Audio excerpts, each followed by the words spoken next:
contributes to our country's wind energy capacity. This region is also known for its spirit of enterprise. Our risk-taking entrepreneurs and MSMEs play a role in making us the fastest growing economy. வணக்கம் நண்பர்களே, இன்றைக்கு பல்லடத்தில் உங்கள் அத்தனை பேர் மத்தியில் வந்திருப்பது மிக்க மகிழ்ச்சி அளிக்கின்றது. தமிழ்நாட்டில் கொங்கு பகுதியானது இந்தியாவுடைய வளர்ச்சி பாதையில் மிக முக்கியமான பங்கெடுத்து காட்டிக் கொண்டிருக்கின்றது. அது மட்டுமல்ல, இங்கு மிகவும் ஜவுளி தொழில் மிகவும் துடிப்பான ஒரு தொழிலாக இருந்து கொண்டிருக்கின்றது. அது ஒன்று மட்டுமல்ல, தொழில் துறை மிகவும் வளர்ச்சி பெற்ற ஒரு பகுதியாக இந்த பகுதி இருந்து கொண்டிருக்கின்றது. காற்றாலை மின்சார உற்பத்தியில் இந்த பகுதி மிகப்பெரிய பங்காற்றி வந்து கொண்டிருக்கின்றது. அதே போல இந்த பகுதியானது தொழில் முனைவோருக்கு மிகவும் உறுதுணையாக நின்று தொழில் முனைவோர் மிகப்பெரியதொரு ரிஸ்க் எடுத்து இந்த பகுதியிலே தொழில் முனையை செய்து கொண்டிருக்கிறார்கள். ஆகவே இந்த நாட்டுடைய வளர்ச்சியில், இந்த நாட்டுடைய பொருளாதாரத்திலே இந்த பகுதி கொங்கு பகுதி மிகப்பெரிய பங்கை ஆற்றிக்கொண்டு வந்து கொண்டிருக்கிறது. आज जहां भी मेरी नजर पहुंच रही है, लोग ही लोग नजर आ रहे हैं. ऐसा लग रहा है जैसे मानो केसरिया समंदर इतना बड़ा विराट ये सम्मेलन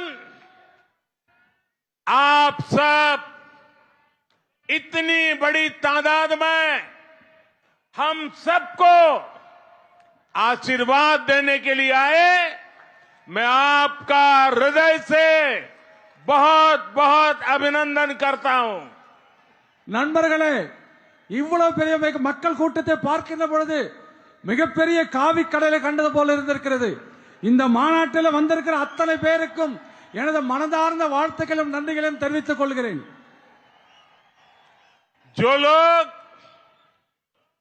दिल्ली के एयर कंडीशन कमरों में बैठकर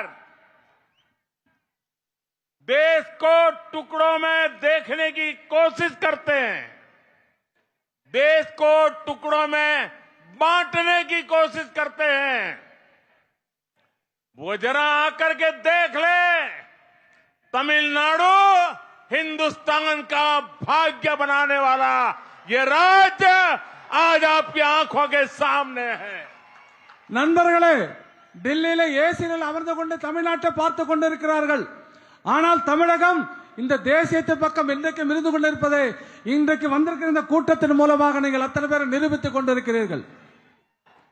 जो राजनीति के समीकरण बनाते हैं वे लिख ले, इस बार देश का भाग्य पक्का करने में तमिलनाडु सबसे आगे होगा. நண்பர்களே, எனக்கு நம்பிக்கை இருக்கிறது. தமிழகம் இந்தியாவில் முதன்மை மாநிலமாக மாற வேண்டும் என்ற நம்பிக்கை இருக்கின்றது.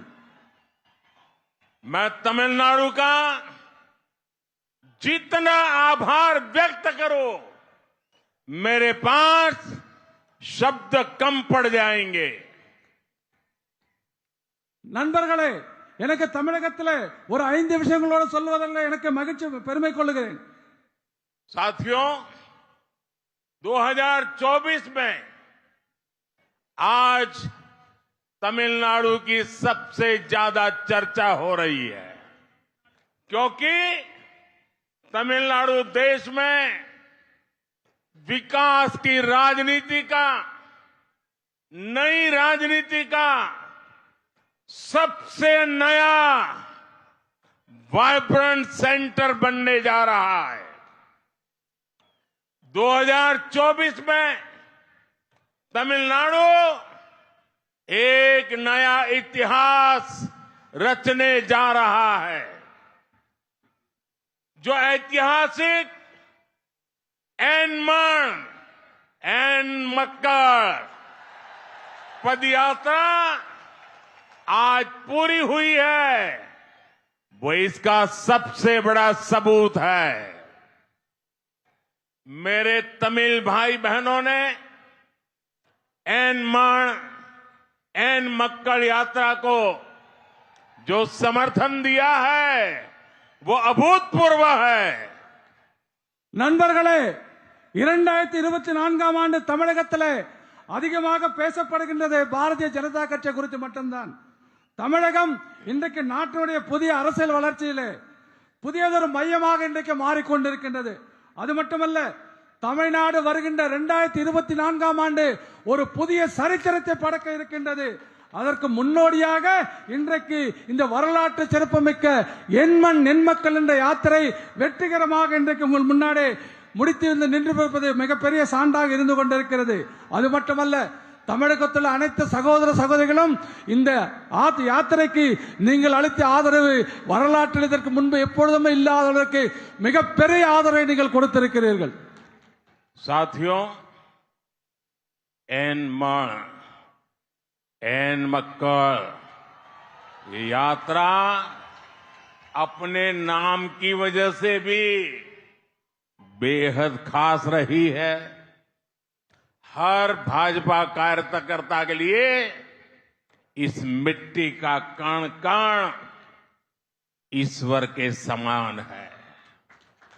हर भाजपा कार्यकर्ता नेशन फर्स्ट के संकल्प के साथ समाज की सेवा में जुटा है।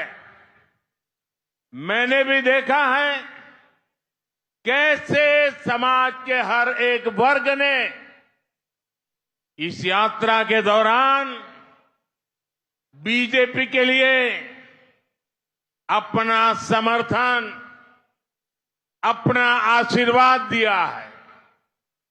मैं विशेष रूप से अपने युवा और ऊर्जावान सहयोगी भाई अन्नामलाई को अनेक अनेक शुभकामनाएं देता हूं। उन्होंने इस यात्रा से सबका साथ, सबका विकास और सबका विश्वास ये मंत्र घर घर तक पहुंचाया है. நண்பர்களே, எண்மண் நென்மக்கள் என்ற பயணம்